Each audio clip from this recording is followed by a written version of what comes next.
Hey guys, tonight we're diving headfirst into the surprisingly dull and frankly often quite smelly world of a medieval alchemist diligently stirring their way towards fortune and supposedly enlightenment. Imagine, if you will, less dramatic flashes of light and more, just an endless amount of patiently watching pots bubble. You'll be surrounded by bizarre glassware cryptic texts and the constant nagging hope that this time the lead will actually turn into gold.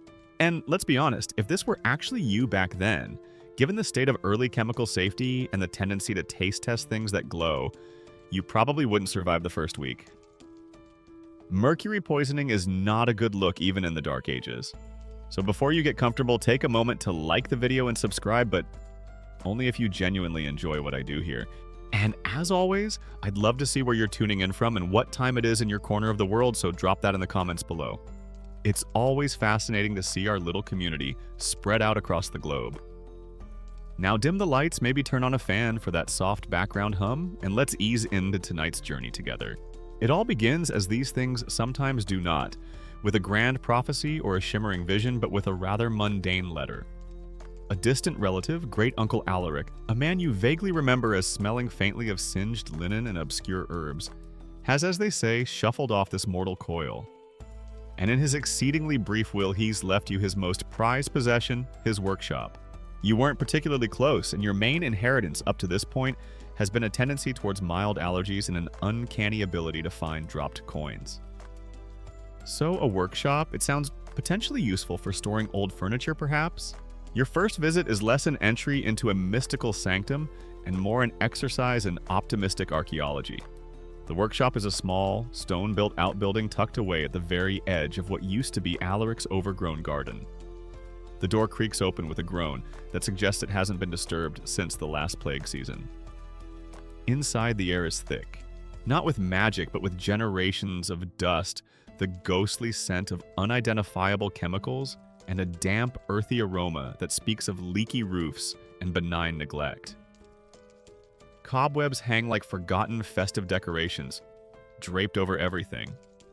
A single grimy window, its glass warped and clouded, allows only a few slivers of apologetic sunlight to penetrate the gloom, illuminating dancing dust motes that seem as old as time itself. The workshop doesn't so much whisper secrets of the universe as it wheezes needs a good dusting and maybe a structural engineer's report. As your eyes adjust, you begin to make out the details. Piles of books bound in cracked leather and secured with tarnished clasps are stacked precariously on rough-hewn shelves and even on the floor. Their titles, where legible, are a mixture of Latin, what might be Greek, and some symbols that look suspiciously like doodles. You spot names like Hermes Trismegistus and Geber, names that mean little to you now but carry the weight of ancient esoteric knowledge. Strange-looking glassware is everywhere, bulbous flasks with long necks, curved tubes connecting one vessel to another. Squat ceramic bowls, and an assortment of clay crucibles, many of them blackened by fire or bearing ominous cracks. An alchemist's laboratory, you're beginning to realize, is not the sleek, sterile environment of modern science. It's more like a hoarder's attic after a particularly enthusiastic but ultimately unsuccessful science fair. Dominating one corner is a brick furnace, the Athaner. Its iron door slightly ajar, revealing a cold, ash-filled interior. It looks like a medieval pizza oven that's seen better days and possibly a few minor explosions. A rickety workbench stands nearby its surface, scarred with burns, stains, and countless small indentations, testament to years of tireless, if not always fruitful labor. On it rests a mortar and pestle, a few small, oddly shaped knives, and a peculiar set of scales.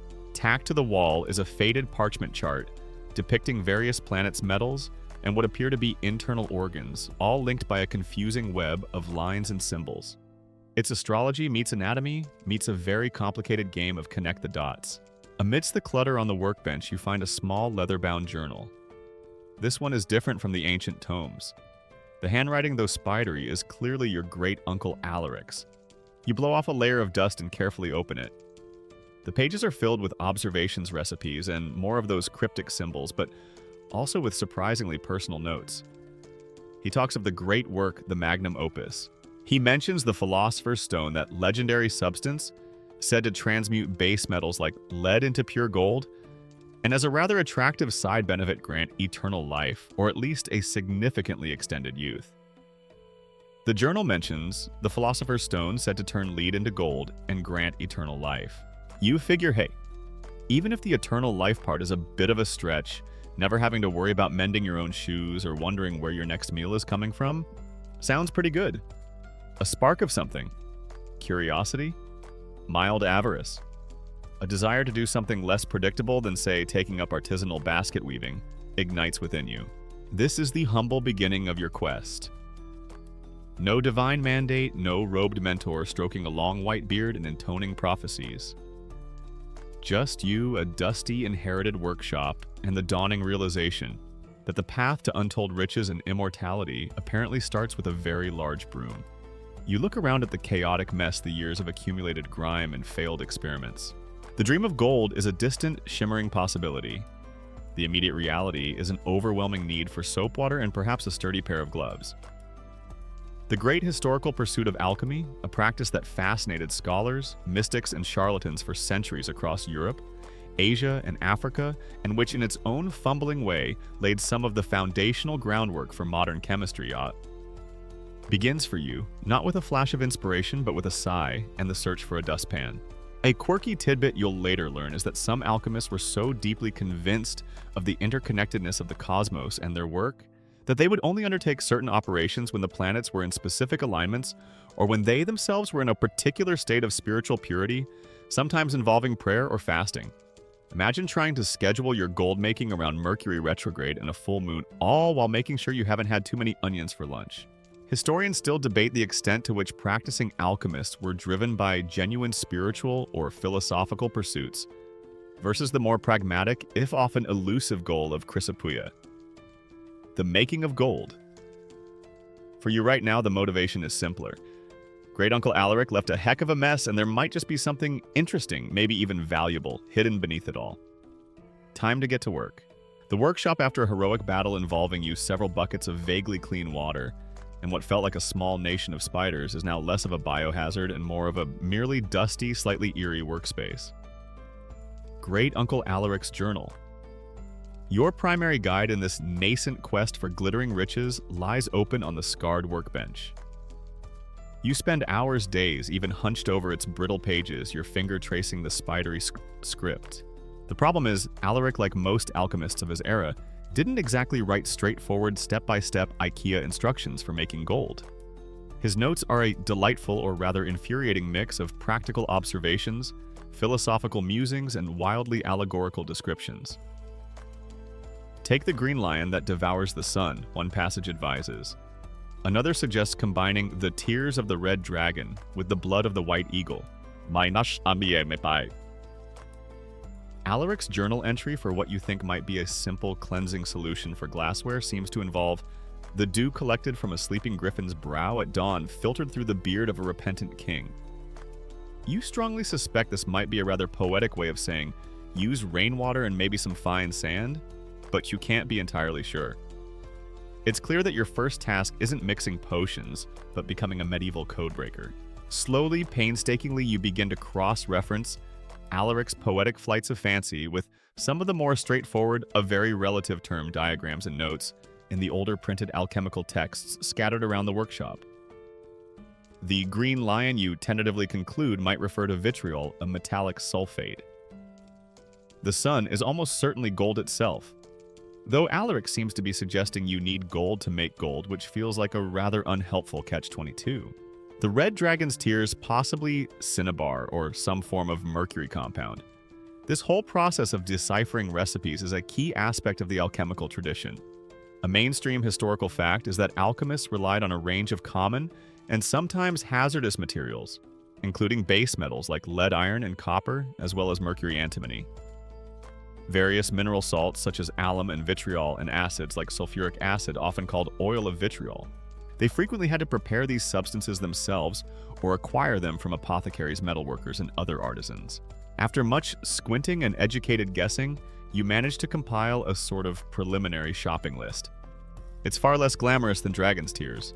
Your list includes items like lead, lots of it, as it's the go-to base metal for transmutation attempts, iron filings, copper shavings, a good quantity of sulfur, something called sal ammoniac, ammonium chloride.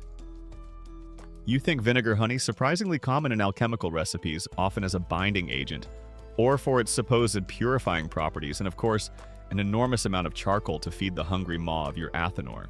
You also jot down a few herbs that Alaric mentioned for purification rituals, or for creating specific tinctures, though their actual alchemical utility seems dubious at best. With your list clutched in your hand, and a few meager coins in your purse, you head to the local market. This is no mystical Diagon Alley filled with enchanted shops. The medieval marketplace is a riotous, sprawling, and frankly quite fragrant assault on the senses. It smells like a medieval mystery potpourri, a heady blend of unwashed humanity, livestock chickens underfoot, a piglet making a daring escape, freshly baked bread, rotting vegetables, wood smoke, and what you sincerely hope is just a particularly pungent variety of cheese. Merchants bellow their wares, beggars plead for alms, children dart through the crowds, and the air buzzes with 1,000 conversations, arguments, and transactions. Your first stop is the apothecary. A dark, narrow stall filled with wooden drawers, dusty glass jars of dried herbs, powders, and preserved animal parts. The apothecary himself is a wizened old man with eyes that seem to miss nothing. You try to casually request items like sulfur and sal ammoniac, hoping you sound like a scholar, or perhaps a physician's apprentice. He peers at you over his spectacles, a knowing glint in his eye. "For experiments, is it?" he asks, his voice dry as old parchment. You nod vaguely, trying to appear mysterious rather than completely clueless. He charges you what feels like a king's ransom for a few small bags of lumpy yellow sulfur and some crystalline powder. Next, you seek out a metalsmith, or more realistically, a scrap dealer. You find a burly fellow with soot-stained hands presiding over a jumbled collection of discarded metal old pots, bent tools, bits of roofing lead, and rusty hinges. You try to haggle for a decent quantity of lead, attempting to look like someone who regularly purchases large amounts of scrap metal for entirely normal reasons. The vendor, a man whose face has more creases than your alchemical texts, just raises a skeptical eyebrow and names his price. You end up paying probably twice what it's worth. Your career as a shrewd negotiator is clearly off to a roaring start. The charcoal burner's stall is easier. Charcoal is a common enough commodity. Still, you have to arrange for the transport of several large dusty sacks back to your workshop. There's no medieval Amazon Prime delivering neatly packaged alchemical supplies to your door. You end up having to hire a local lad with a rickety handcart to haul your precious and surprisingly heavy acquisitions. You trudge back beside him, feeling less like a seeker of arcane secrets and more like a slightly disreputable caterer preparing for a very strange barbecue. Some alchemical recipes you recall reading with a shudder called for truly bizarre and often disgusting ingredients like powdered mummy, which disturbingly was a real trade item for a time believed to have medicinal properties or various animal urines, blood, and even dung. This reflected a mix of pre-scientific thinking, where substances were valued for symbolic associations or supposed virtues, sheer desperation, and a misunderstanding of natural processes. Thankfully, Alaric's initial shopping list seems to have spared you from that particular level of grossness for now. Back in the workshop, you survey your haul. Lumps of lead bags of powders, bundles of dried herbs, and sacks of charcoal. It all looks depressingly ordinary. There's no mystical glow, no inherent magic palpable in these mundane materials. Scholarly analysis of alchemical texts often grapples with distinguishing which described ingredients were meant literally, which were symbolic codes for other substances or processes, and which might have been deliberate obfuscations to protect trade secrets or mislead rivals.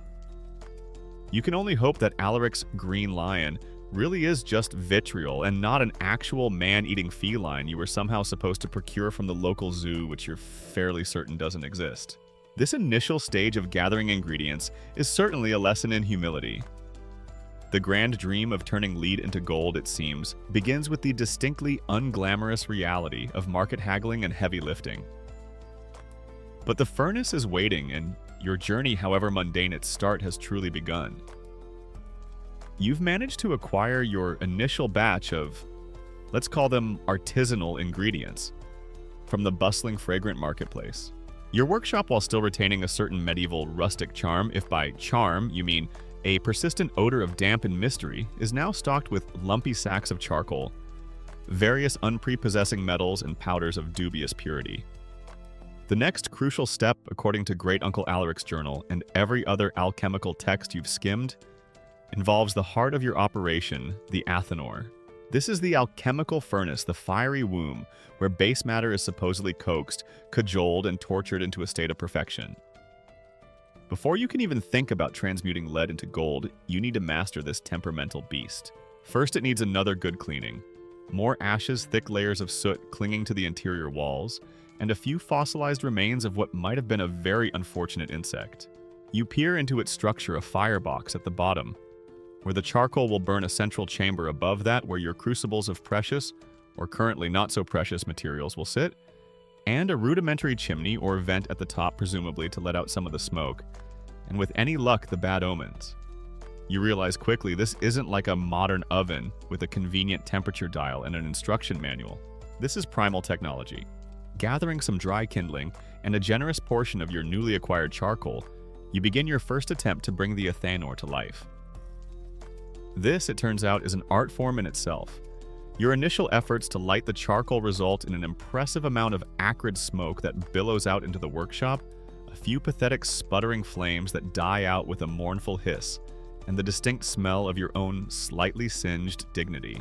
The local fire brigade, if such an organized concept existed beyond a few neighbors with buckets, would probably just observe your efforts, shake their heads, and then quietly suggest you take up a less flammable hobby like needlepoint.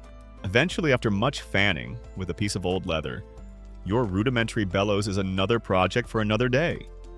And a considerable expenditure of patience, you manage to get a sustainable fire going in the firebox. Now comes the real challenge: control. Alchemical texts are maddeningly vague on this point. They speak of the need for the gentle heat of a brooding hen, the moist warmth of the bath, or the fierce heat of the forge. Sometimes all required at different stages for the same concoction. But there are no medieval thermostats, no handy temperature gauges. You're relying on instinct, the color of the flames, the feel of the heat on your hand held at a hopefully safe distance, and sheer guesswork. A mainstream historical fact is that the athanor or alchemical furnace was a critical piece of equipment designed to provide sustained, controllable heat over long periods, sometimes for weeks or even months on end. This slow, steady digestion, or coction, was deemed essential for the gradual transformation of matter. You decide to start simple. Taking one of your newly purchased clay crucibles, you place a small lump of lead inside, your chosen champion, for this first round of alchemical roulette. This crucible containing your base material is sometimes referred to in text as the philosophical egg, or the hermetic vase, the sealed vessel within which the alchemical birth is supposed to occur. You carefully place it in the athanor's central chamber above the now glowing bed of charcoal. Then you wait, and watch, and feed the fire, and wait some more. The anticipation is surprisingly keen, a little thrill of what if, but mostly it's just waiting. And a lot of stirring, not of potions yet, but of the coals. Your attempts at temperature control are, shall we say, varied. Alchemical texts talk about the heat of a gentle sigh or the fury of a dragon's breath. Your athanor in these early days mostly offers lukewarm disappointment, or everything is now on actual fire. Finding that elusive sweet spot is proving remarkably tricky. On one occasion, you stoke the fire a little too enthusiastically and the heat becomes intense. You hear a faint cracking sound. Peering in cautiously, you see that your precious crucible has developed a rather alarming fissure. So much for that experiment. Another time you're too timid with the fuel, and after hours of tending a pitifully small fire, you retrieve the crucible to find the lead lump looking exactly as it did when you put it in. Only now it's slightly warmer, and if anything even more smugly lead-like. You learn that alchemy is to a large extent the art of patience, and the art of operating a good bellows. You rig up a makeshift one from some leather scraps and wooden boards, and it quickly becomes an extension of your arm, rhythmically wheezing life into the coals. Hours can pass with you doing little more than feeding charcoal, adjusting the airflow, and squinting at the crucible, trying to divine if any miraculous transformations are occurring within. The precise temperatures achieved and maintained in medieval Athens remain a subject of some conjecture among historians of science. As contemporary alchemical descriptions of heat levels are often allegorical, the heat at which horse dung steams but does not burn, or lack precise replicable measurements, making exact modern duplication of their lengthy processes quite challenging. And safety. What safety? This is an era before safety goggles, fire retardant clothing, or fume hoods. Safety protocols in your workshop mostly consist of trying not to trip over the various bits of alchemical apparatus scattered on the floor, and hoping any noxious fumes will politely choose to exit through the leaky window rather than take up residence in your lungs. It's a bold strategy, Cotton. Let's see if it pays off for you. You have a few close calls with flying sparks that narrowly miss your highly flammable tunic, and your fingertips become intimately acquainted with the sensation of minor burns from accidentally touching hot tools or the furnace exterior. You quickly develop a healthy respect for the raw power of fire. Some alchemists you've read designed incredibly elaborate and ornate athanors, sometimes with multiple interconnected chambers, or even built to resemble mythical beasts like dragons or pelicans, believing the very form and symbolism of the furnace could influence the alchemical outcome of the great work.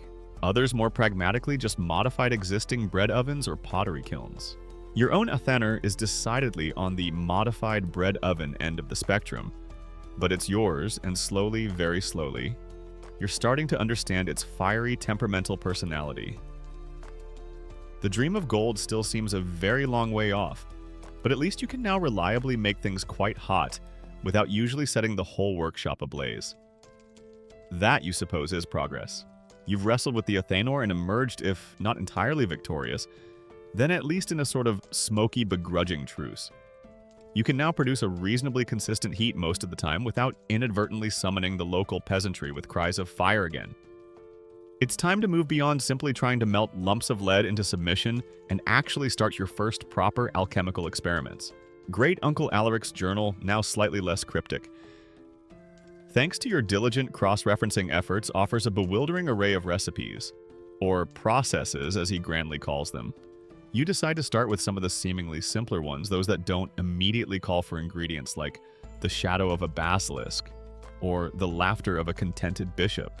The process begins at your scarred workbench. You carefully, or let's be honest, somewhat approximately, given your rudimentary measuring tools, weigh out portions of your laboriously acquired ingredients. Lead shavings go into one crucible, perhaps with a pinch of that yellow sulfur you bought from the shrewd apothecary. Copper filings are mixed with vinegar in a flask. Iron filings are combined with the crystalline sal ammoniac in another. Each ingredient is ground to a finer powder, using your trusty mortar and pestle, the rhythmic scrape and crunch, a new soundtrack to your workshop. You're like a medieval chef preparing for a dinner party where the guests are alchemical reactions, and the main course is hopefully gold. With your concoctions prepared, you carefully place them into the athanor. The anticipation is noticeably higher now than when you were just heating plain metal. You've combined things. Surely this is where the magic happens. You settle in for the long vigil, tending the fire, observing any changes through the small peephole in the furnace door, and trying to match what you see with Alaric's often poetic descriptions of colors and fumes. And things do happen. Oh, they most certainly do. Your mixtures bubble and hiss, they fume and sputter. Sometimes they even let out little pops and bangs that make you jump. And the colors. You witness some truly spectacular transformations within your crucibles and flasks. Substances turn vivid green and alarming blood red, a profound, unsettling black, or sometimes a milky white. These color changes are a big deal in alchemical literature. They're supposed to signify key stages of the great work. For a fleeting moment, watching a dull gray sludge transform into something resembling emerald dust, you feel a thrill. This must be it. This is progress. A mainstream historical fact is that these early alchemical experiments, while consistently failing in their primary goal of chrysopoeia, did inadvertently lead to the discovery or refinement of various chemical substances and techniques. Alchemists were pioneers in distillation, sublimation, crystallization, and the preparation of certain acids like nitric and sulfuric acid mineral salts, and even some early forms of gunpowder. The visual drama is often accompanied by an equally dramatic olfactory performance. Your workshop already possessed of a certain unique bouquet, now hosts a rotating cast of truly memorable odors. There's the classic rotten egg stench of heated sulfur, the sharp, acrid tang of boiling vinegar, a curious metallic zing that tickles your nostrils, and occasionally, something so unidentifiably awful that it makes your eyes water and sends you scrambling to fling open the workshop's single protesting window. Your workshop now has a signature scent that's a heady mix of rotten eggs, burnt toast, and something vaguely like a very damp dog that's been enthusiastically rolling in questionable medieval chemicals. You're pretty sure if you manage to bottle this signature aroma, it could be marketed as a highly effective siege weapon, or at the very least, a guaranteed method for clearing out a crowded tavern in under 10 seconds. But despite all the impressive bubbling, the captivating color changes, and the aggressively pungent smells, one crucial element remains stubbornly absent: gold. No matter what you mix, no matter how carefully you control the heat, no matter how long you let it digest in the ethanol, the end result is invariably not gold. You retrieve your crucibles with a mixture of hope and trepidation, only to find them filled with dross, a brittle, glassy slag, strange-colored powders that crumble to dust at a touch, or simply slightly discolored and now rather angry-looking versions of the original metals. After one particularly smoky and pungent experiment involving lead sulfur and something Alaric vaguely termed spirit of wine, probably highly concentrated alcohol, you're left with a crucible containing a substance that looks like a burnt offering to a very, very disappointed minor deity. You sigh.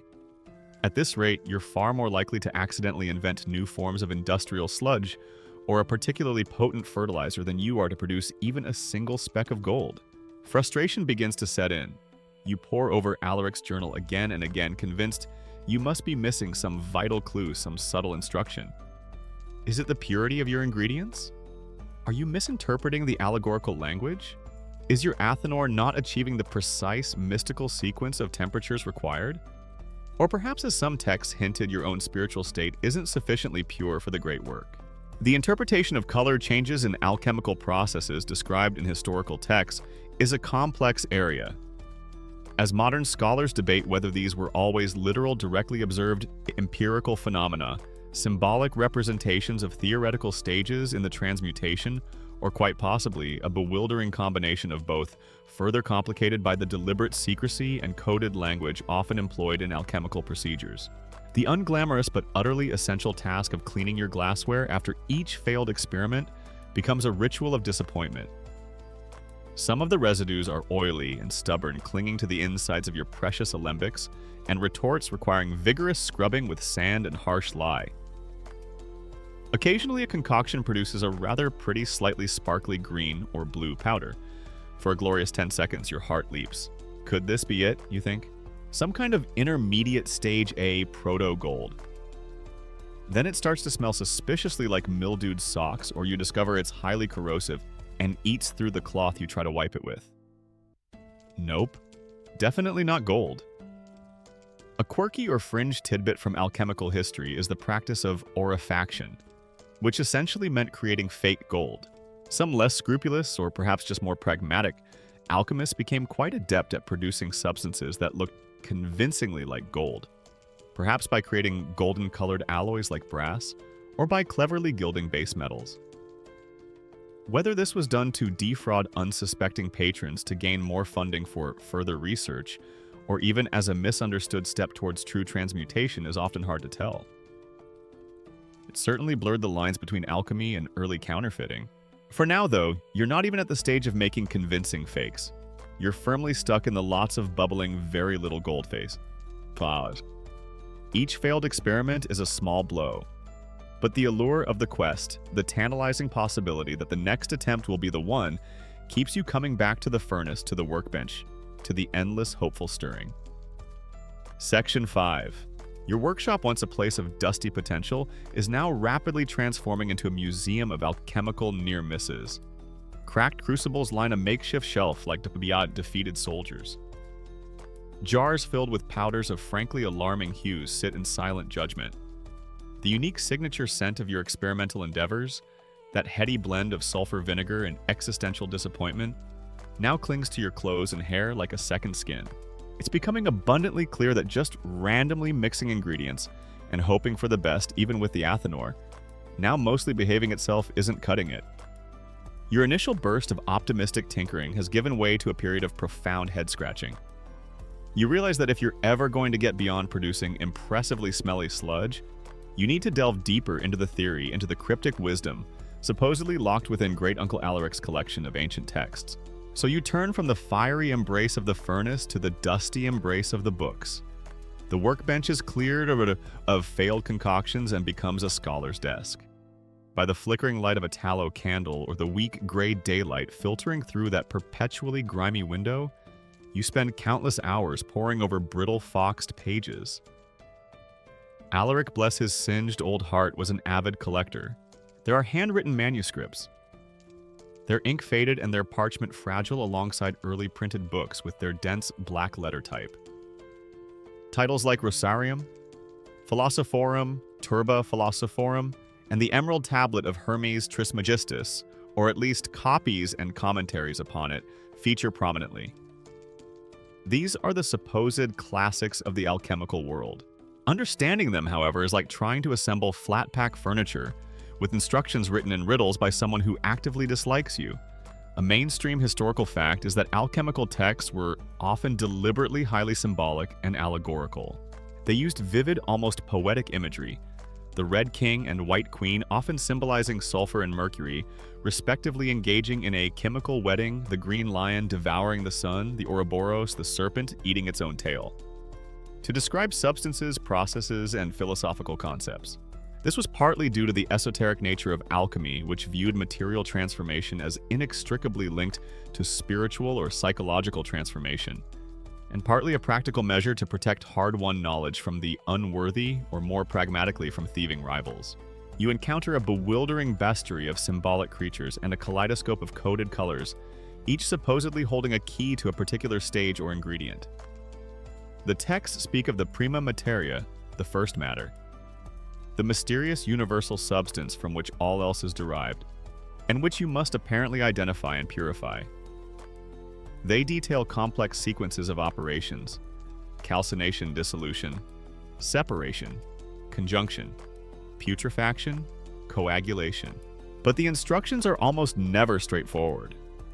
Take our living gold, not the common gold. One text might advise leaving you to wonder what on earth living gold is, and where you might procure it without arousing suspicion at the local market. You're starting to suspect that the serpent which devours its own tail isn't a literal instruction for your next pet acquisition, but perhaps a rather depressing metaphor for your dwindling savings going round and round into this gold-making venture. Then there's the language itself. Many of these texts are translations often from Arabic into Latin, and then perhaps paraphrased or copied by scribes, whose grasp of either language or of alchemy itself was, shall we say, less than perfect. Some of these Latin texts look like they were translated by someone whose primary language was enthusiastic gesturing, and then hastily copied down by a scribe who was clearly being paid by the smudge rather than by accuracy. Calcinate the eagle until it weeps tears of joy could, with this level of linguistic clarity, very easily mean roast the chicken thoroughly for Sunday dinner. You wrestle with obscure abbreviations, missing pages and passages, so corrupted by generations of copying errors that they descend into utter gibberish. Yet you persist. You create your own little glossary of symbols, trying to match the allegorical descriptions with the physical substances you've been working with, or with the bizarre colors and smells your experiments have produced. You make notes, draw diagrams, and compare different authors' interpretations of the same obscure passage.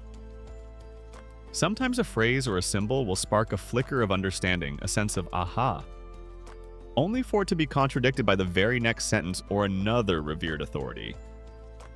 A quirky or fringe tidbit that highlights this visual and symbolic complexity is that some alchemists, particularly in the later Renaissance period, created elaborate emblem books. These were filled with incredibly surreal and allegorical illustrations, each designed to convey alchemical secrets visually, like a pre-modern, highly intellectual meme culture for those initiated into the great work. Without the key, these images are just wonderfully bizarre art. You become convinced that if you could just find the right interpretive key, the one true method to unlock the dense symbolism and the coded language, the entire grand scheme of transmutation would lay itself bare before you. Perhaps Alaric himself left such a key hidden within his notes. Or maybe it's a secret passed down through a particular school of alchemical thought. You're convinced there's a Rosetta Stone for alchemy tucked away somewhere in these dusty tomes. Either that or Great Uncle Alaric just had a really weird way of writing down his shopping list. 1 green lion, 2 measures of dragon's blood. And for heaven's sake, don't forget the eggs this time. The extent to which the deeply spiritual and religious language in many alchemical texts represented genuine devotional practice or was primarily a symbolic framework for chemical operations remains a point of ongoing discussion among historians of esotericism and science. You encounter prayers, invocations to angels, and discussions of the alchemist's own moral and spiritual purity as prerequisites for success. Is this piety, or is it part of the code, or both? Despite the frustration, despite the linguistic headaches, and the allegorical runaround, something else is happening. While you're not yet producing gold, you are almost by accident absorbing a vast amount of strange and wonderful knowledge. You're learning about the supposed properties of metals, minerals, and herbs, about the effects of acids and alkalis, about the processes of distillation and sublimation. You're becoming a reluctant scholar of metallurgy, botany, early chemistry, mythology, and philosophy, all rolled into one. Your quest for material riches is slowly, subtly turning into an intellectual journey. Though your landlord, you suspect, would still prefer, you just found some actual gold to pay the rent. The flickering candlelight in your dusty workshop has become your constant companion as you wade deeper and deeper into the murky depths of alchemical literature. Your brain feels like it's been pickled in allegories and marinated in bad Latin. Yet amidst the poetic ramblings about green lions and philosophical eagles, a particular substance keeps shimmering to the forefront of your attention: mercury, or quicksilver as it's often called. Countless texts, from the most ancient authorities to Great Uncle Alaric's own spidery notes, seem to highlight its paramount importance. It's often paired with sulfur, like the primordial parents, the mother and father, from which all other metals are supposedly born. Mercury is described as the spirit of metals, the feminine principle, the watery, volatile essence that needs to be fixed and perfected. A mainstream historical fact is that mercury quicksilver was absolutely central to alchemical theory and practice across diverse cultures from ancient China and India to the Islamic world and medieval Europe. Its unique ability to dissolve other metals, forming amalgams, and its liquid silvery nature made it seem almost alive, a truly magical substance. This feels like a significant clue, a potential breakthrough in your frustratingly gold-free quest. If mercury is so fundamental, then perhaps your previous experiments failed because you lacked this key ingredient or didn't understand its proper application. A new obsession begins to take root. You must obtain mercury. This, however, proves to be a more challenging and expensive proposition than acquiring lumps of lead or bags of sulfur. Quicksilver isn't something you can just pick up from the local ironmonger. You make discreet inquiries. The apothecary who sold you the sulfur gives you a long appraising look when you mention it, quotes a price that makes your ears ring, and informs you he might be able to procure a small amount for a trusted client, of course. Alternatively, some texts hint at preparing it yourself from its common ore cinnabar, a reddish stone. This process typically involves roasting the cinnabar, a procedure you vaguely understand releases the mercury as a vapor, which must then be condensed. Even with your limited knowledge, this sounds like a particularly noxious and probably quite dangerous undertaking. After parting with a significant portion of your remaining funds, you manage to acquire a small heavy stone flask of the precious liquid metal. The first time you pour a little into a dish, you're mesmerized. It's beautiful like liquid moonlight. It quivers and rolls, splitting into smaller spheres that then eagerly coalesce back into a single shimmering pool. It coats your stirring rod with a silvery sheen, then drips off cleanly. Mercury is like the supermodel of the elemental world. Shiny, alluring, a bit volatile, and probably not something you want to get too close to for extended periods without proper precautions. Which, of course, given this is the medieval period, and your workshop is essentially a drafty shed, you absolutely do not have. Your experiments take on a new intensity.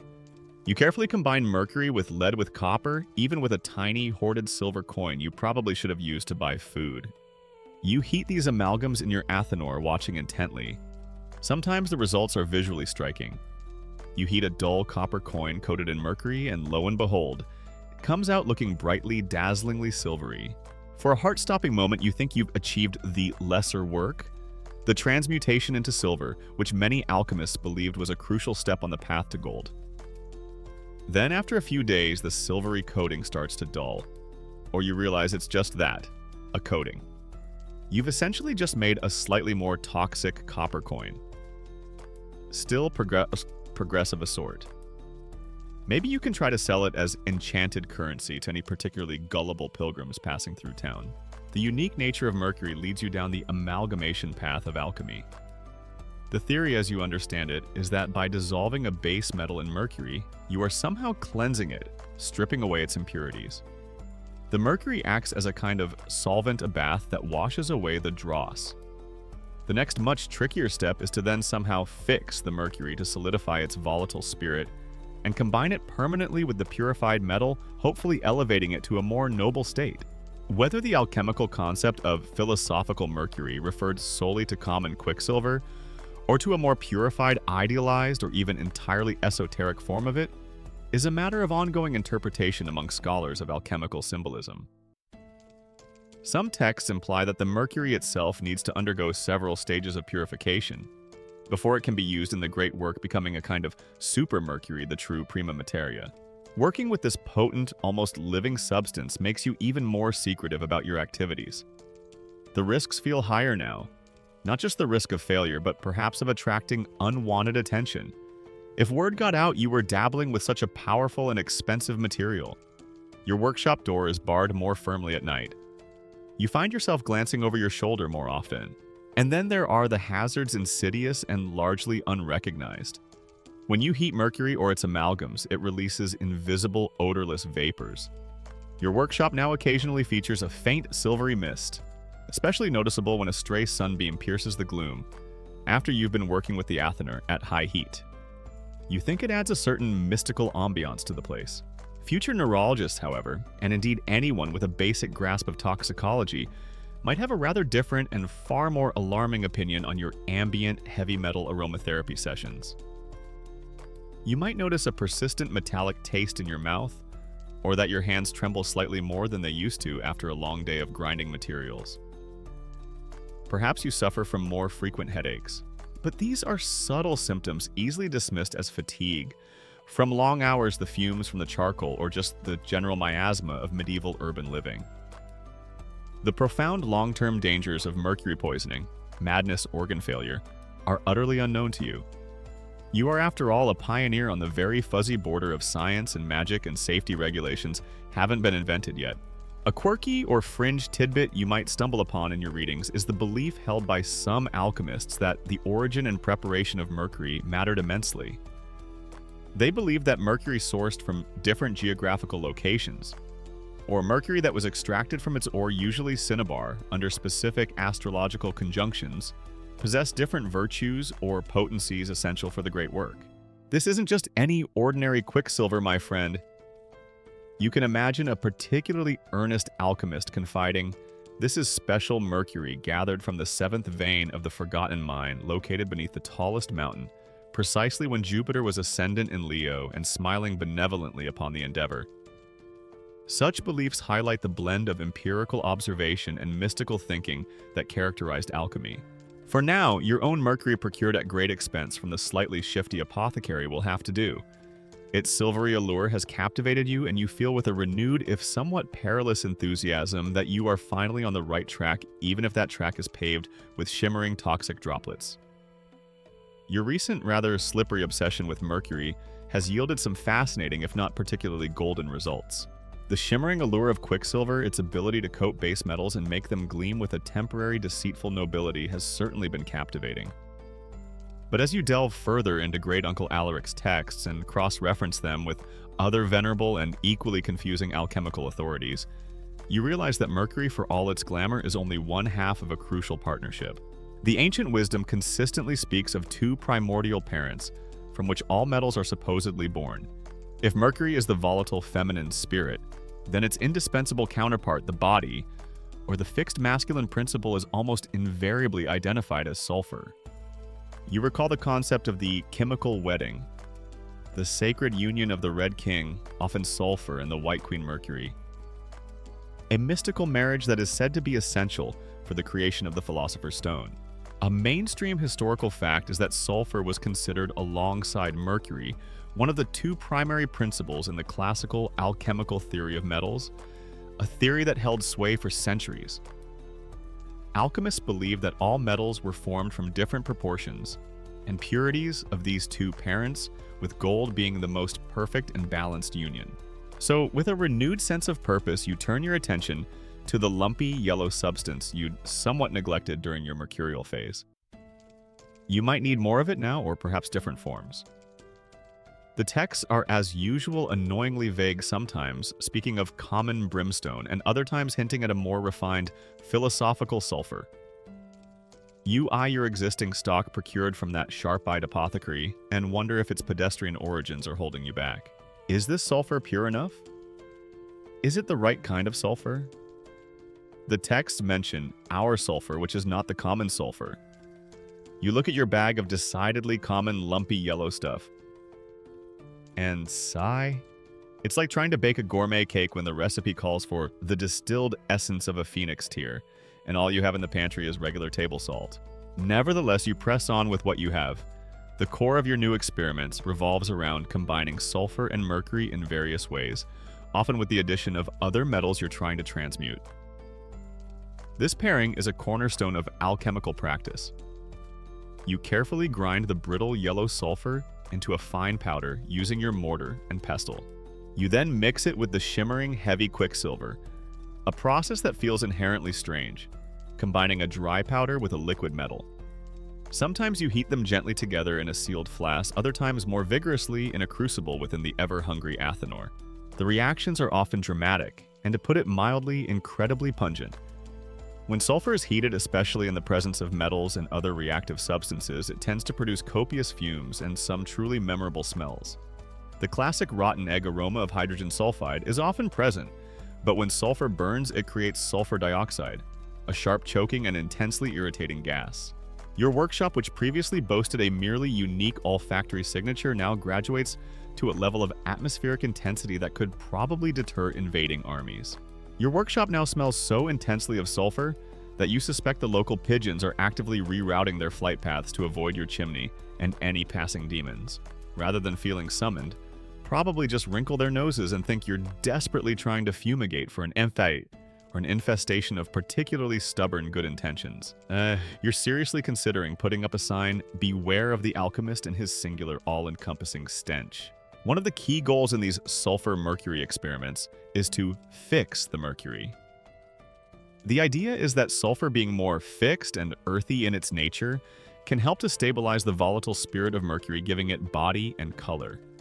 Alchemists believed that by successfully combining these two principles in the correct proportions and under the right conditions, they could create a stable red substance, often referred to as artificial cinnabar or vermilion, if the process is successful in producing the pigment. This red stage, the rubido, is considered a crucial step towards achieving the final gold-making stone. You're trying to get sulfur and mercury to have their chemical wedding. Nanipadak. So far, many of your attempts feel less like a harmonious romantic union and more like a very smelly, occasionally explosive argument happening inside a sealed pot.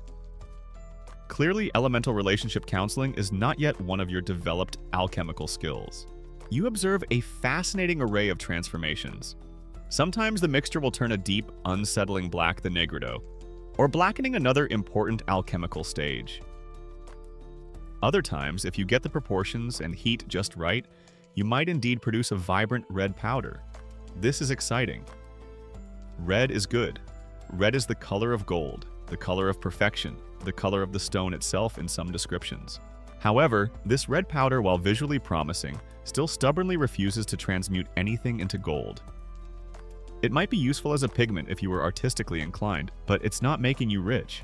Historians of chemistry continue to explore whether the alchemical sulfur-mercury theory was purely a philosophical construct, or if it also reflected early empirical observations about the properties of metallic ores, many of which are indeed sulfides like pyrite fool's gold, which is iron sulfide, and the behavior of metals when heated with sulfur. It's possible that ancient metallurgists observing how metals could be extracted from sulfur-containing ores, or how metals changed when heated with sulfur, developed this theory to explain these transformations. You read about alchemists seeking out specific types of sulfur. A quirky or fringe tidbit is the belief among some practitioners that sulfur found near volcanoes was particularly potent. They reasoned that volcanoes were like nature's giant athanors, places where sulfur and mercury combined under immense heat and pressure deep within the earth to form metals. Therefore, volcanic brimstone already cooked by nature's fire was considered to be imbued with special virtues. You briefly entertain the idea of a field trip to the nearest active volcano, then remember the state of your finances and the general impracticality of such an expedition, and decide to make do with your apothecary-grade sulfur for now. Each experiment, even the failures, teaches you something. Even if it's just another way not to make gold or another new and exciting way to make your workshop smell truly diabolical. The path to perfection, it seems, is paved with patience, perseverance, and an ever-increasing tolerance for really, really bad smells. The embrace of sulfur is a stinky one, but you endure it driven by the ancient promise that within this fiery, odoriferous element lies one of the essential keys to the great work. The air in your workshop is thick enough to spread on toast, a rich tapestry woven from the ghosts of burnt sulfur, the metallic tang of your mercury experiments, and the general underlying aroma of ancient dust and damp stone. Your quest to marry sulfur and mercury while producing some impressively offensive smells in a range of colorful but resolutely non-golden powders has mostly resulted in complex, sludgy mixtures. It's becoming increasingly clear as you once again consult Great Uncle Alaric's wisdom and the wisdom of his even dustier predecessors that simple mixing and heating isn't enough. The texts are full of injunctions to separate the subtle from the gross, to purify the spirits, and to wash away the dross. And the primary method for achieving this separation, this purification, seems to be the ancient and rather fiddly art of distillation.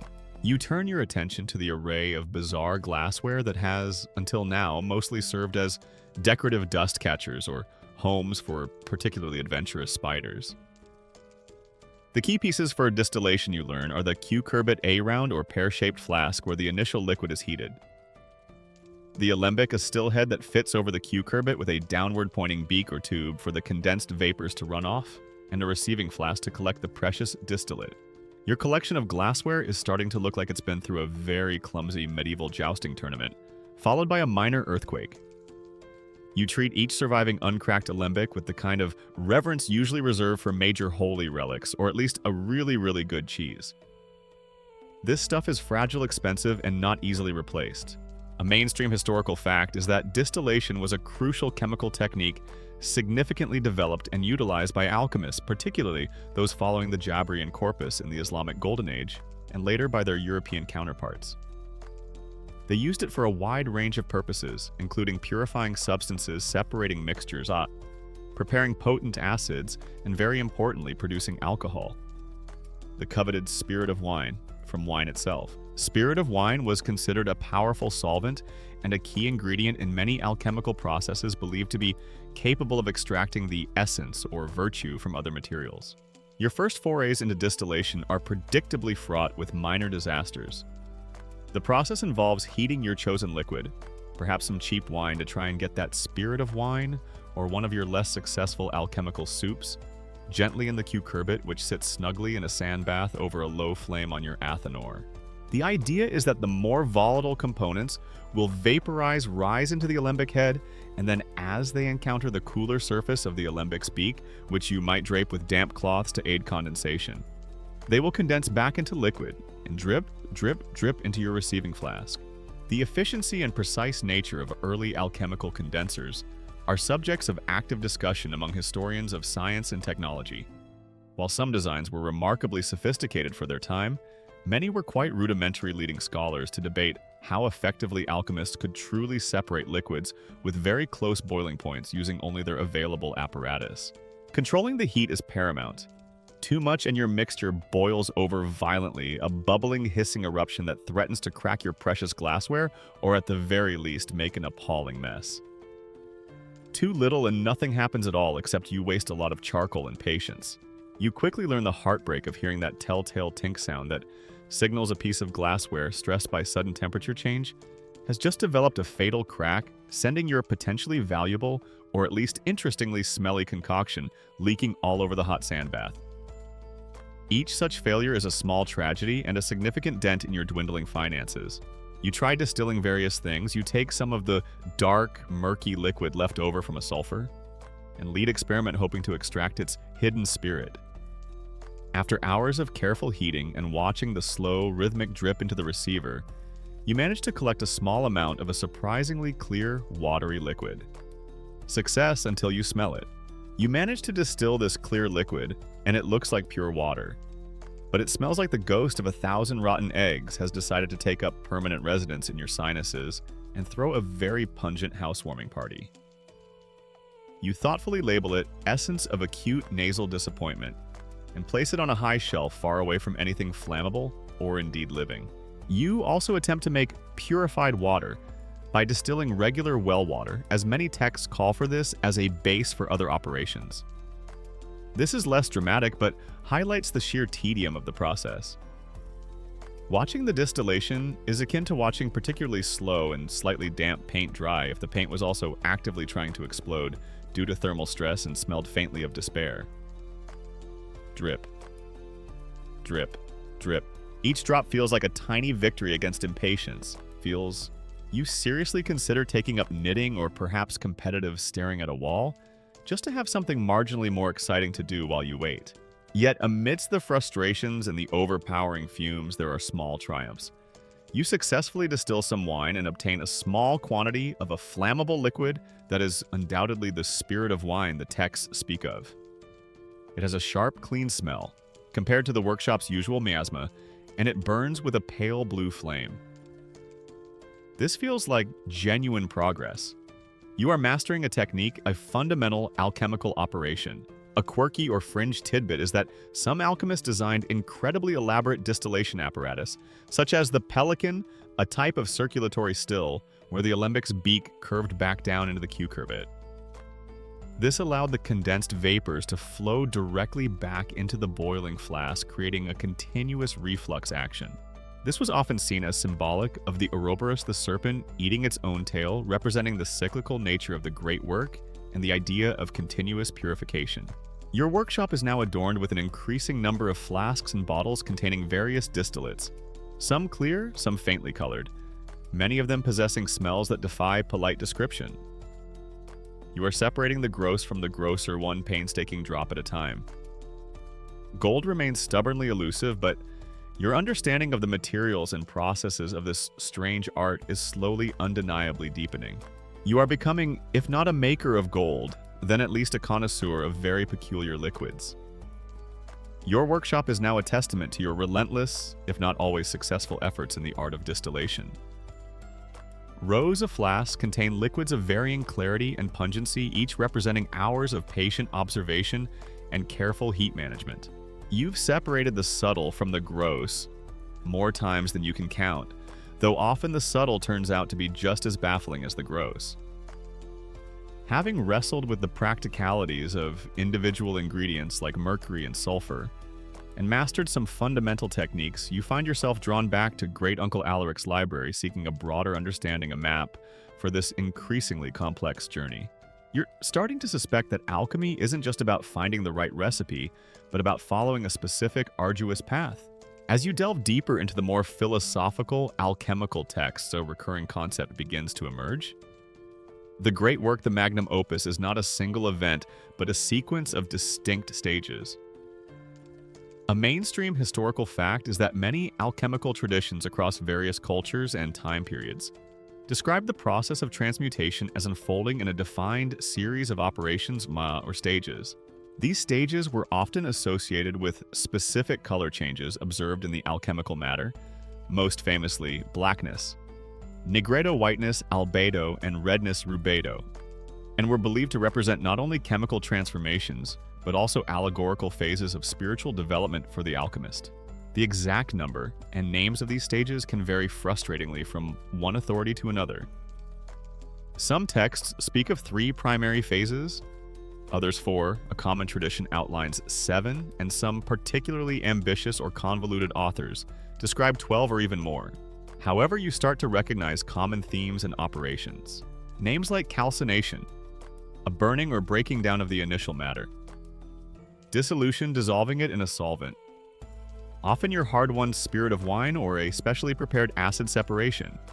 More distillation and filtering to isolate the desired components.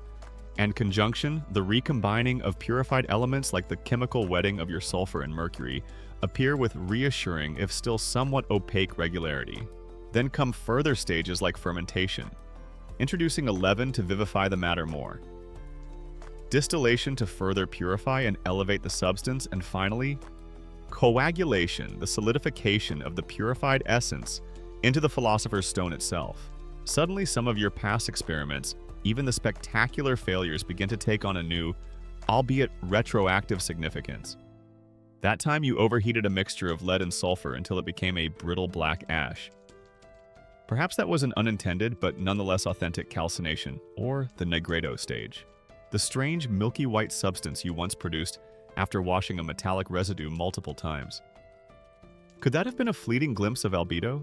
So that time your most promising concoction unexpectedly bubbled over, redecorated a significant portion of the ceiling, and made the workshop cat sneeze vibrant blue for 3 days straight. That wasn't a catastrophic failure, no, that was clearly an undocumented, highly advanced subphase of spontaneous chromatic dispersal. You're practically an alchemical innovator, just in ways you hadn't quite intended. This new understanding of a structured multi-stage process brings with it a rather sobering realization. Alchemy, it turns out, is definitively not a get-rich-quick scheme. You read about the 7 or 12 or however many this particular author fancies stages of the great work, each potentially requiring months, even years of meticulous patient labor, of carefully controlled heating in the ethanol of endless cycles of dissolving, purifying, and recombining. Suddenly, your initial, rather hopeful plan to be fabulously wealthy with gold by next Tuesday seems a tad optimistic. It's looking more like hopefully not still smelling faintly of burnt sulfur and regret by the time the next comet comes around. This is a life's work, a marathon of stirring and squinting, not a sprint to the bank. Each stage you learn is not just a chemical operation, but is also rich with symbolism.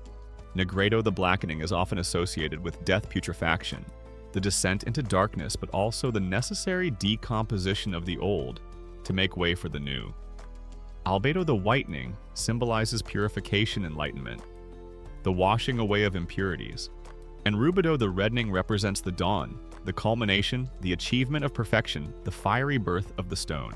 These stages are often linked to planets' metals and even specific psychological or spiritual transformations that the alchemist, him or herself, must undergo. Some texts strongly imply that the alchemist must be as pure and transformed as the materials they work with. You glance down at your grimy, soot-stained tunic. Consider the dubious state of your personal hygiene after a week of non-stop furnace duty and wrestling with leaky alembics, and think, well, if spiritual purity is a prerequisite, we might have identified bottleneck number 1 right there.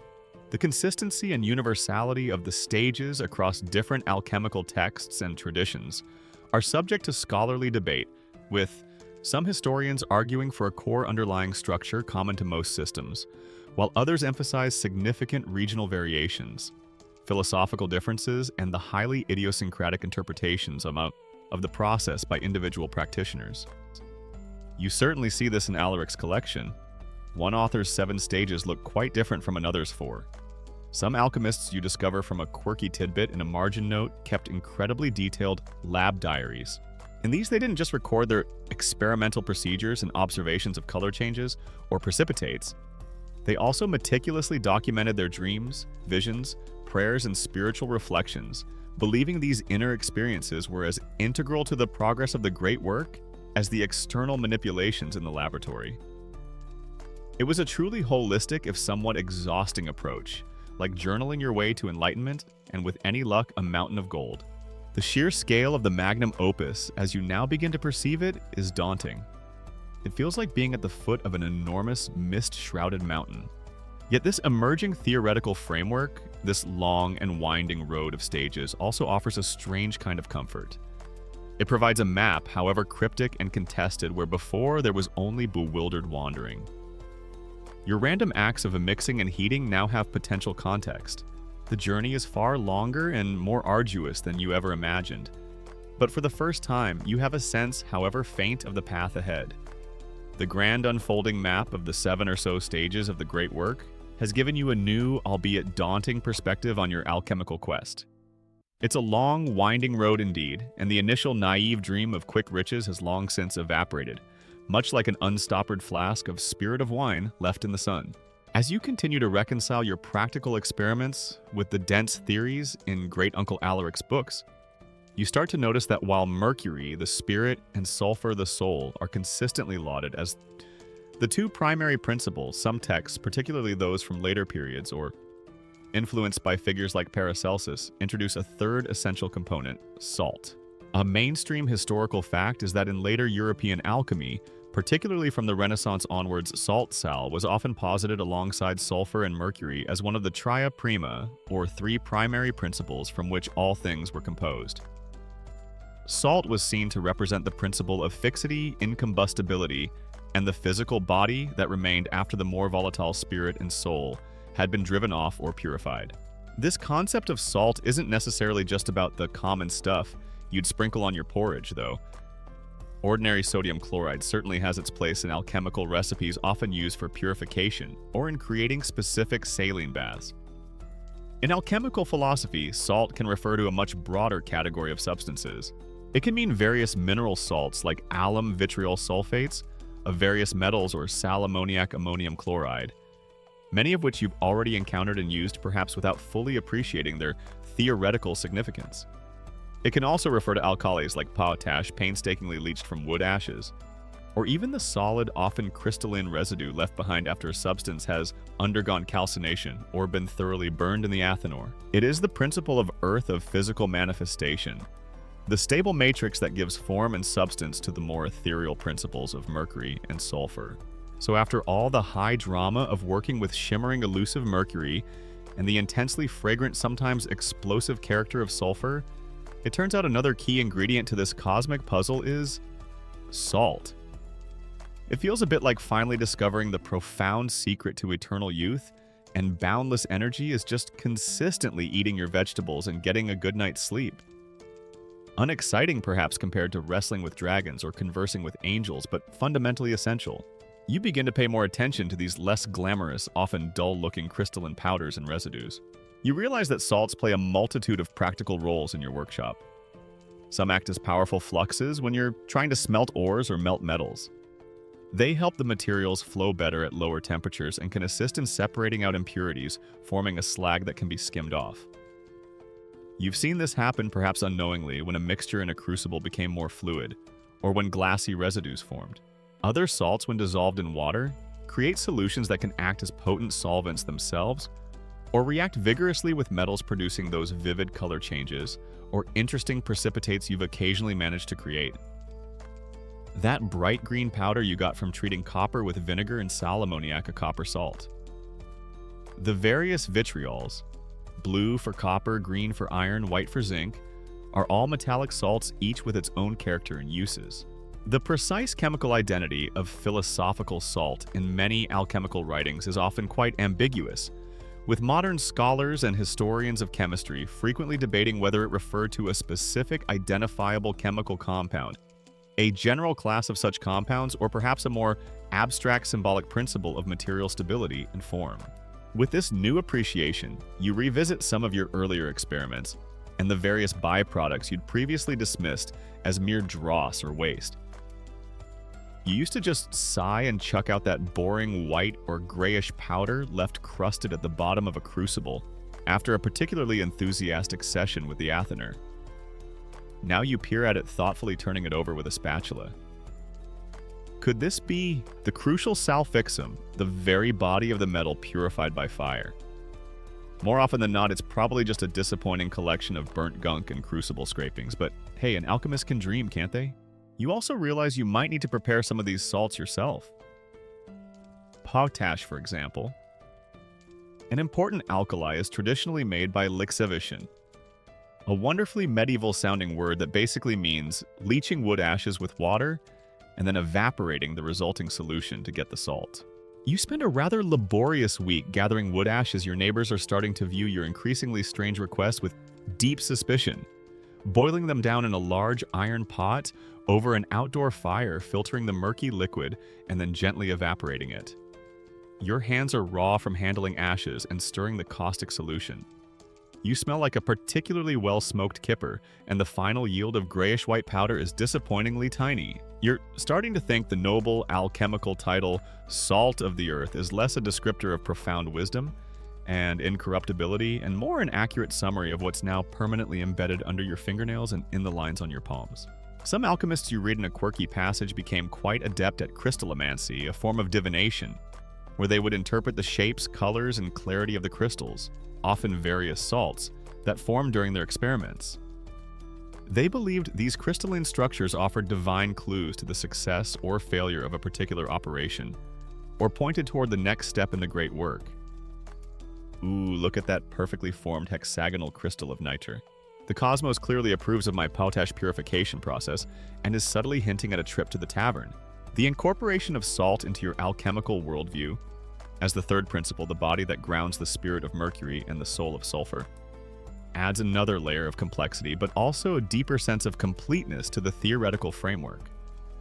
It reinforces the growing understanding that this quest is not just about flashy, glittering results.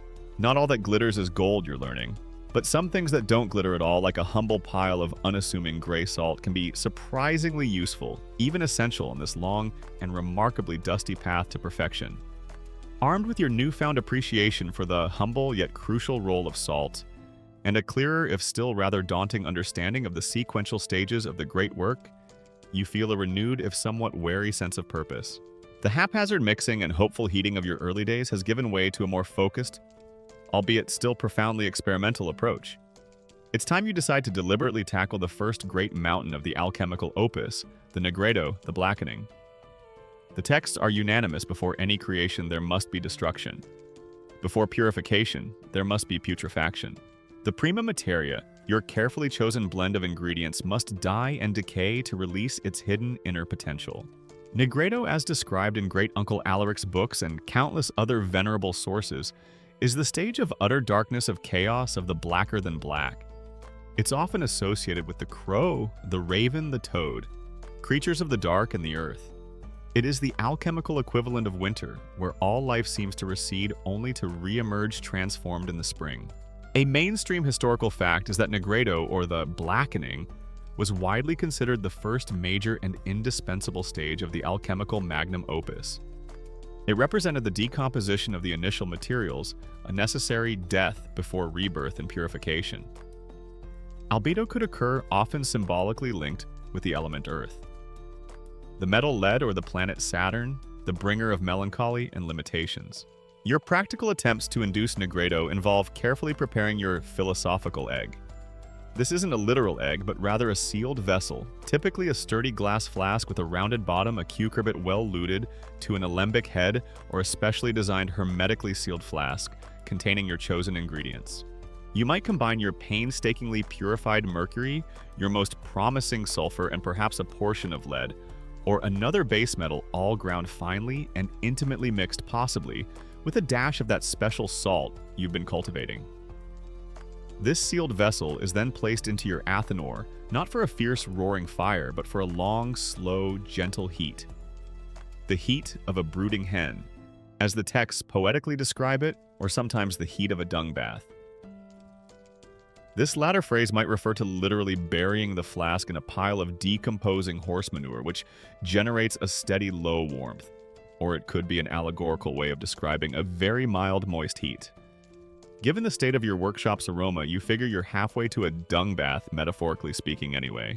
The goal is for the mixture within the sealed flask to slowly, over weeks or even months, transform into a uniform, deep, and absolute black. Your current experiment is aiming for blacker than the blackest black times infinity. A shade so profound, it makes a moonless midnight look like a sunny afternoon. Right now, after several days of gentle warming, the contents of your flask look less like cosmic primordial chaos, and more like something a very unwell crow might have coughed up after a particularly regrettable meal. It's a sludgy, unappealing grayish-brown, and it's definitely not winning any beauty pageants, this proto-Negredo. And then there's the smell. Oh, the smell. If you thought your workshop was fragrant before Negredo takes olfactory unpleasantness to an entirely new, almost artistic level. Putrefaction, by its very definition, implies decomposition. Even if your ingredients are purely mineral, the allegorical language of death and decay is potent, and some alchemists took this quite literally. A quirky or fringe tidbit you've encountered in your readings is that some practitioners, in their zeal to achieve a thorough Negredo, deliberately incorporated substances like actual manure, urine, blood, or even decaying flesh into their initial mixtures.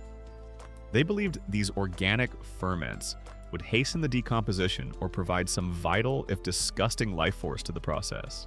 While you haven't quite stooped to raiding the local charnel house for ingredients, the slow, subtle chemical changes occurring within your flask under gentle heat can still release some truly breathtakingly awful odors. The workshop now has an aroma that could probably knock a buzzard off a carry-on wagon at 50 paces. You're fairly certain you saw in a rat previously a stoic resident of your workshop packing its tiny bags and leaving a very small, very indignant note on the doorstep earlier.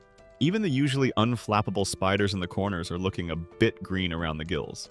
The duration and specific visual or olfactory markers of a successful Negredo are often ambiguously described in alchemical texts, leading to considerable scholarly discussion on whether these descriptions were intended as standardized empirical observations that any practitioner should expect, or if they were more personalized allegorical interpretations of the subtle chemical changes occurring, perhaps even reflecting the alchemist's own psychological state.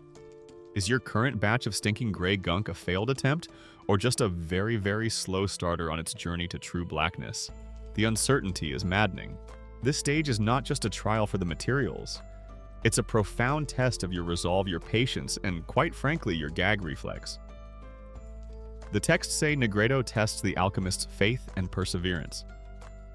Right now, it's mainly testing your ability to keep your lunch down on a consistent basis, and perhaps more urgently, your neighbor's ability to refrain from forming an angry mob equipped with pitchforks, torches, and very large medieval-era air fresheners. The lack of any aesthetically pleasing results, the sheer ugliness and foulness of the process can be deeply disheartening. It's easy to feel like you're just making increasingly elaborate and expensive mud pies. Day after day, week after week, you tend the athanor, ensuring the heat remains gentle and constant. You peer into the flask, noting any subtle shifts in color or consistency. The mixture might separate into oily layers, develop strange crystalline growths, or bubble sluggishly before hopefully gradually darkening further. You record everything meticulously in your journal, just like Great Uncle Alaric did, noting the date, the appearance of the matter. The smell's described with a thesaurus of unpleasantness and any dreams or strange thoughts you might have, just in case they're relevant. The alchemical path to enlightenment, it seems, winds its way through some very dark, very smelly, and decidedly unglamorous valleys. But if the ancient masters are to be believed, this descent into blackness is the essential first step towards the shimmering promise of gold. The oppressive reign of Negredo, with its Stygian blackness and soul-scouring stenches, has tested the very limits of your alchemical faith and your ability to tolerate truly monumental bad smells. For weeks, possibly months, you have patiently tended the gentle flame beneath your philosophical egg, watching the contents slowly transform into something resembling primordial sludge blessed by the god of utter darkness. The air in your workshop has been thick enough to chew, and your neighbors have developed a new, very respectful distance. But then, almost imperceptibly at first, a change begins. The ancient text, your only comfort during the long, dark vigil of Negredo, promise this. If the initial stage of death and decomposition has been successfully navigated, the matter will begin to shed its blackness. This, they say, is the dawn of albedo, the whitening. A mainstream historical fact is that albedo, or the whitening, is traditionally recognized as the second major stage of the alchemical magnum opus, emerging directly from the successful completion of Negredo. It signifies a crucial phase of purification and ablution, where the dead matter from the black stage is symbolically washed, revived, and cleansed of its impurities. This transformation is often represented by imagery of the white dove, the swan, the full moon, or the white queen.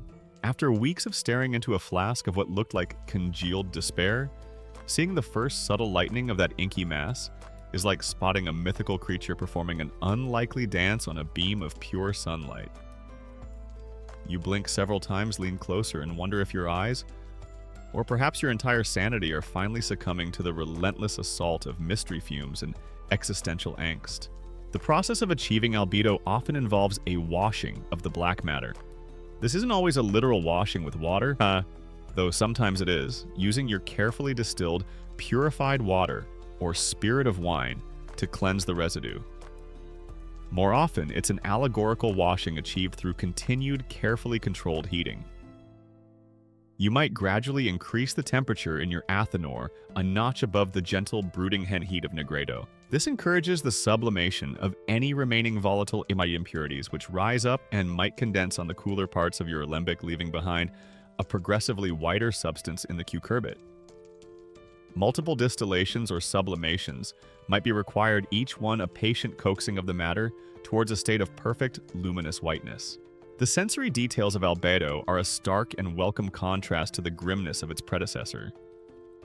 Visually, the transformation is profound. The tarry, sooty, or muddy blackness of Negredo slowly gives way. It might pass through shades of gray, or sometimes as a transitional phase display, i.e. a shimmering iridescence like oil on water or a peacock's tail, a hopeful sign that the darkness is breaking. Eventually, with continued work and not a small amount of luck, the matter in your flask should achieve a brilliant, pure, almost dazzling whiteness. The texts compare it to fresh, snow-polished silver or the purest white marble. The smell, too, undergoes a blessed transformation. The foul, putrid odors that characterize Negredo should gradually dissipate. The air in your workshop has upgraded from actively trying to dissolve your lungs and possibly melt steel, to merely aggressively uninteresting, or perhaps even possessing a faint, clean, almost chalky aroma. You'll take it. It's like your long-suffering nose has been on a very arduous, very dark, and exceptionally smelly holiday and is finally seeing a glimmer of bland, blessedly odorless daylight. The texture of this new white matter can vary.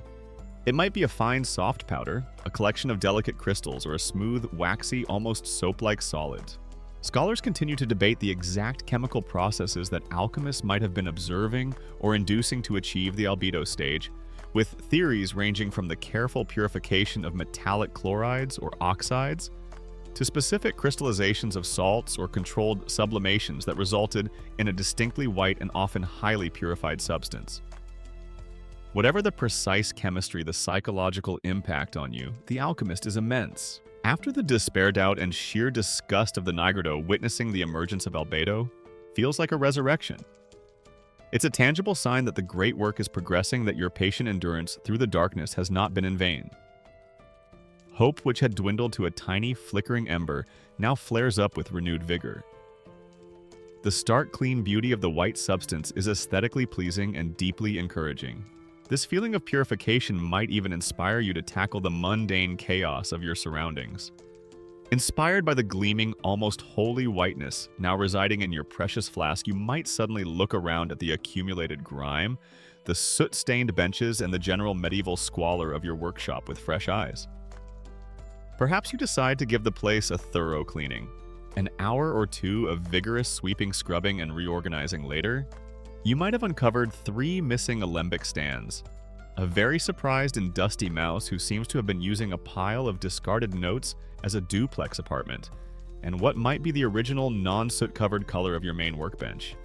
The albedo is clearly contagious, spreading its purifying influence beyond the confines of the philosophical egg. Some alchemical traditions view the albedo not just as a transitional stage, but as the achievement of a significant, if intermediate goal, the creation of the lesser stone, the white elixir, or the white rose. This substance was believed to have the power to transmute base metals, not yet into gold but into silver, and was also sometimes credited with potent healing properties. A quirky or fringe tidbit you might find in your readings or see depicted in the strange illustrations of alchemical manuscripts is the White Queen Regina Alba. She is often shown emerging triumphantly from the darkness of Negredo, sometimes being bathed by angels or crowned with silver, symbolizing the purified lunar principle often associated with mercury or silver, now dominant in the alchemical matter. The visual symbolism was, as always, incredibly rich and deeply significant to the initiated. For you, this gleaming white powder or pearly substance in your flask is more precious than any silver. It is the hard-won fruit of your labor, a beacon of hope, and the tangible proof that you are indeed on the path. The serene, luminous whiteness of albedo has brought a much-needed sense of calm and accomplishment to your workshop, and perhaps even a touch of actual literal cleanliness. That pristine, snow-like powder or gleaming, waxy substance in your philosophical egg is a testament to your perseverance through the grim darkness of Negredo. It's a profound relief, a tangible sign that the great work is indeed progressing. But as always in this alchemical marathon, the achievement of one stage is merely the gateway to the next. The ultimate goal, the fiery perfection of the rubedo and the creation of the philosopher's stone, still lies ahead. And between the pure white of the lunar realm and the passionate red of the solar, there often lies a dazzling, if sometimes deceptive interlude, the cauda pavonis, the peacock's tail. As you continue to gently heat or otherwise process the white matter from your successful albedo, a truly spectacular phenomenon may begin to unfold within your sealed vessel. The immaculate whiteness starts to give way to a breathtaking array of iridescent colors. Shimmering blues, vivid greens, startling violets, rich yellows and deep purples can chase each other across the surface of the substance or bloom like tiny impossible flowers within its matrix. It's as if a rainbow has been trapped and condensed within your flask. Or as the name suggests, like the unfurling of a peacock's magnificent eye-spotted tail. A mainstream historical fact is that the peacock's tail, cauda pavonis in Latin, is a well-documented phenomenon or stage in many alchemical traditions, typically described as appearing after the albedo whitening and before the rubedo reddening. It's characterized by this dazzling display of multiple shifting iridescent colors within the alchemical vessel, signifying the unfolding of the inner potential of the matter and the harmonious interplay of the elements. The beauty of this stage is undeniable. After the stark monochrome of Negredo and albedo, this sudden explosion of color can feel incredibly magical. A vibrant confirmation that the alchemical matter is truly alive and undergoing profound transformations. Each new hue that emerges, a flash of sapphire, a wash of emerald, brings a fresh wave of excitement and wonder. Your flask currently looks like a tiny, contained psychedelic disco party beamed directly from the heart of the 14th century. If it suddenly starts emitting faint, lute-based trance music, you're officially packing it in for the night and seriously questioning your life choices and possibly the mushrooms the greengrocer sold you last week. However, the alchemical texts also offer a stern warning regarding the peacock's tail. While its appearance is generally considered a positive sign indicating that the soul or spirit of the matter is awakening and its hidden virtues are being made manifest, there's a danger of becoming captivated, of mistaking this transient beauty for the final achievement. It's easy to get sidetracked. Ooh, what a lovely deep sapphire blue, you might exclaim, peering intently at your flask. Perhaps this is it. Maybe I've inadvertently created the legendary elixir of extreme blueness, capable of curing melancholy, or at least making for some very fetching robes. Then, just as you're pondering the potential market for intensely blue elixirs, the color shifts to a rather bilious green and then to a muddy purple, and you remember the sages cautioning you not to become attached to any one particular shade. Alchemy, you reflect, is such an emotional roller coaster, like a really slow, incredibly confusing, and occasionally quite beautiful theme park ride where the main attraction is staring intently at a flask. The alchemist must not become fixated on these fleeting colors, however alluring. The cauda pavonis is a bridge, a passage, not the destination. The true goal is to guide the matter through this riot of chromatic splendor towards the stable, unified, and perfect red. Some alchemists, the text imply, wasted years, even entire lifetimes, chasing a particularly beautiful or elusive color they witnessed during this phase, believing it held the key, only to lose the thread of the great work entirely. Do not be seduced by the fleeting beauty of the many colors. One of great Uncle Alaric's favorite authors intones gravely from a smudged page. You're trying your best to heed this advice, but it's admittedly hard when your primary experiment looks like a unicorn has just sneezed directly into a rainbow. After attending a particularly glittery festival, focus on the red, focus on the red. You find yourself muttering like a mantra while secretly wondering if enchantingly sparkly purple powder has any discernible market value amongst the local nobility. Whether the cauda pavonis was a consistently reproducible chemical phenomenon resulting from specific reactions such as the formation of thin films, exhibiting interference colors, or the appearance of various metallic oxides with distinct hues or a more subjective, occasionally observed effect, whose significance was then amplified by its potent symbolic appeal, is an area of ongoing investigation and lively discussion for historians of science and practicing chemists alike. Certainly the symbolism is rich. This phase is sometimes linked to the rainbow that appeared after Noah's flood, signifying a covenant, a divine promise of the eventual perfection and renewal that awaits at the end of the work. Managing the process during the peacock's tail stage still requires your utmost care and attention. The heat from your athanor must be controlled with precision. The breathtaking colors might appear and fade with surprising rapidity, or they might shift in a slow, stately sequence over many days. You continue your meticulous observations, recording the unchanging kaleidoscope in your journal, noting the order of appearance, the intensity, the duration of each hue. A quirky or fringe tidbit you might encounter is the belief held by some alchemists that the specific sequence and relative intensity of the colors observed during the cauda pavonis could actually predict the specific qualities or particular virtues of the eventual philosopher's stone. A particularly vibrant blue might indicate future success in creating elixirs for ailments related to melancholy, while a strong clear green could suggest powers over fertility or growth. It was almost like an alchemical mood ring offering coded previews of the stone's future applications. For now, your main concern is to navigate this dazzling but distracting display and guide your increasingly colorful matter towards its ultimate fiery destiny. Section 14. The dazzling ephemeral beauty of the peacock's tail with its kaleidoscopic dance of blues, greens, and violets has finally faded from your philosophical egg. That transient riot of color, while a wondrous spectacle and a sign that your alchemical matter was truly alive, was, as the ancient texts warned, merely a bridge. You resisted the temptation to declare victory at sparkly purple or intriguing aquamarine, and patiently guided your evolving substance onward.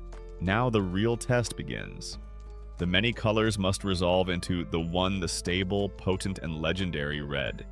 This is the rubedo, the reddening, the fiery culmination of your alchemical marathon, and hopefully the immediate precursor to the Philosopher's Stone itself. Achieving rubedo, according to Great Uncle Alaric's most revered and most scorched manuscripts, typically requires a significant increase in the intensity of the heat within your athanor. The gentle warmth of the negredo and the moderate heat of albedo and the cauda pavonis are no longer sufficient. Now the matter must be subjected to a stronger, more persistent fire, a heat that will fix its color and its virtues, rendering it stable and incombustible. The athanor is now running hotter than a dragon's annual family barbecue. You're half expecting the clay bricks of the furnace itself to start sweating and lodging formal complaints about excessive working conditions. Your eyebrows, after several near misses with escaping flames and radiant heat, have officially tendered their resignation and are rumored to have relocated to a cooler, less flammable part of your anatomy. This is where the perfected red sulfur, the philosophical gold, the very essence of solar fire, is supposedly brought to its ultimate terrestrial manifestation. A mainstream historical fact is that rubedo, the reddening apawina, is widely recognized as the third final and culminating major stage of the classical alchemical opus following negredo and albedo. It symbolizes the attainment of perfection, the sacred marriage of opposites, often represented as the Red King and White Queen, or Sol and Luna, Sun and Moon, finally united, and the successful creation of the Philosopher's Stone. This stage is universally associated with the sun, the metal gold, and the element of fire in its most purified and potent form. The sensory details of rubedo are fittingly intense. As the heat in your athanor steadily climbs, you watch with bated breath as the contents of your sealed flask undergo their final, magnificent transformation. The various hues of the peacock's tail should coalesce and deepen gradually, resolving into a single profound and unwavering red.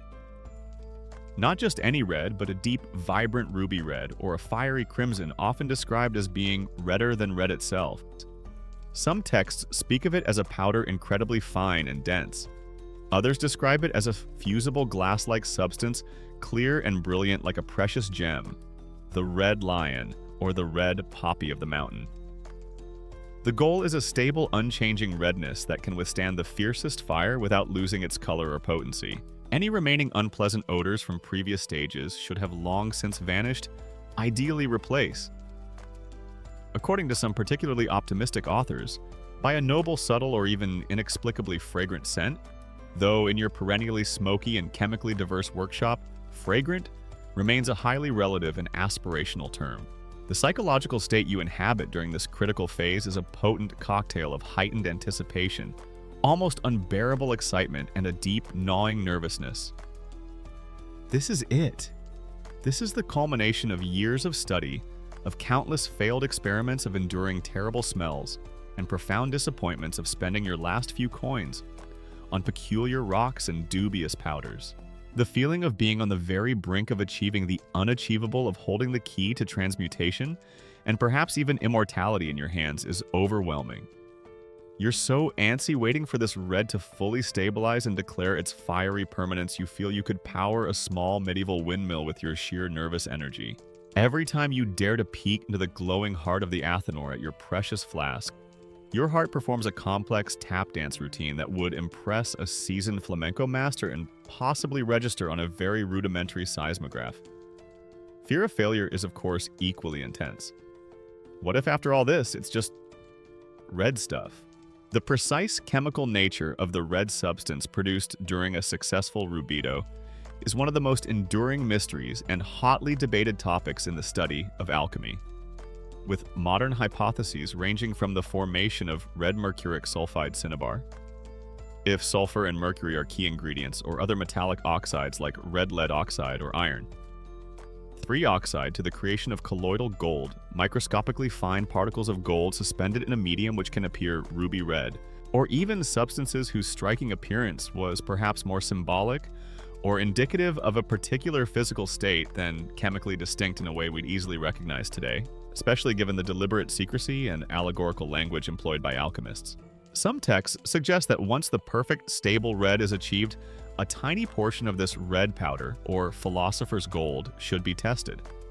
The instructions are usually grand and slightly terrifying.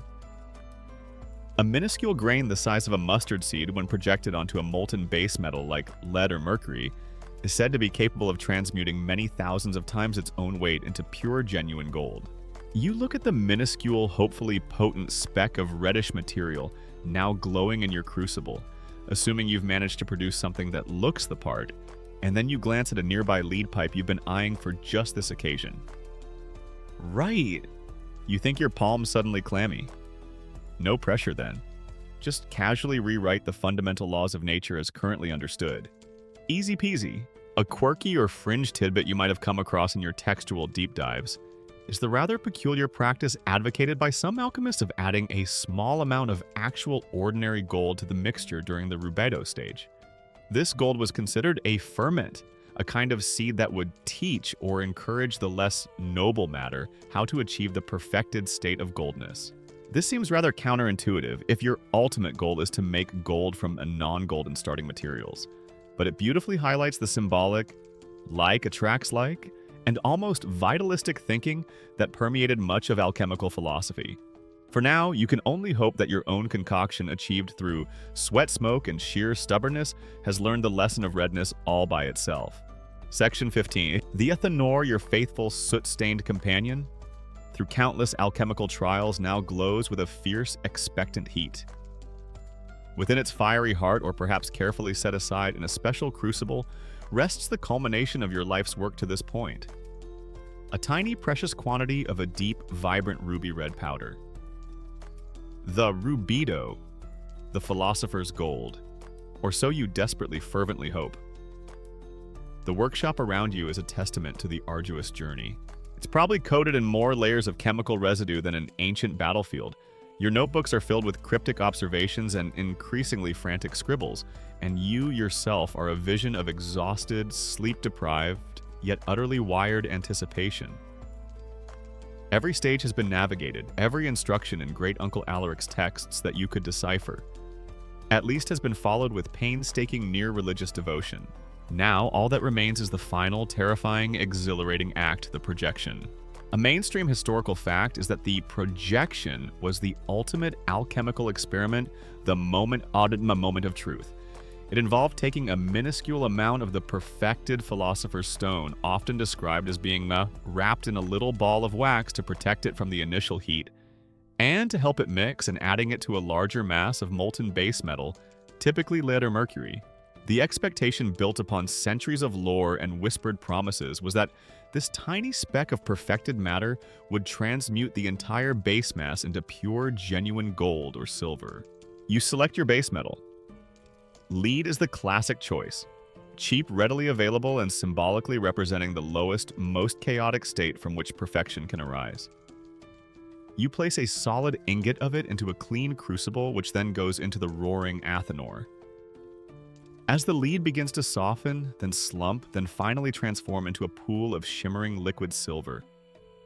Under the intense heat, your heart hammers against your ribs like a trapped bird. Now for the stone itself. You retrieve your tiny quantity of red powder. It sits innocuously on a piece of clean parchment, a mere pinch of dust, yet supposedly holding the power to transform worlds, or at least your financial situation and quite possibly the local economy.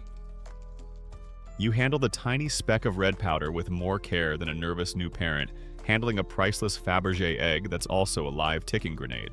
If you sneeze now, your entire life's work. The hopes and dreams of generations of alchemists could end up scattered across the filthy workshop floor like very expensive, slightly magical, and ultimately useless dandruff. Following the traditional method, you carefully enclose the speck in a tiny pellet of beeswax. The moment is at hand. The lead is molten, gleaming dully in the crucible's glow. With trembling fingers using a pair of iron tongs, you pick up the wax pellet containing your red powder. You take a deep breath or try to. The air in the workshop is as ever a heady mix of smoke, residual chemical ambition, and your own palpable anxiety. You drop the wax-wrapped speck into the molten lead. Time seems to slow down.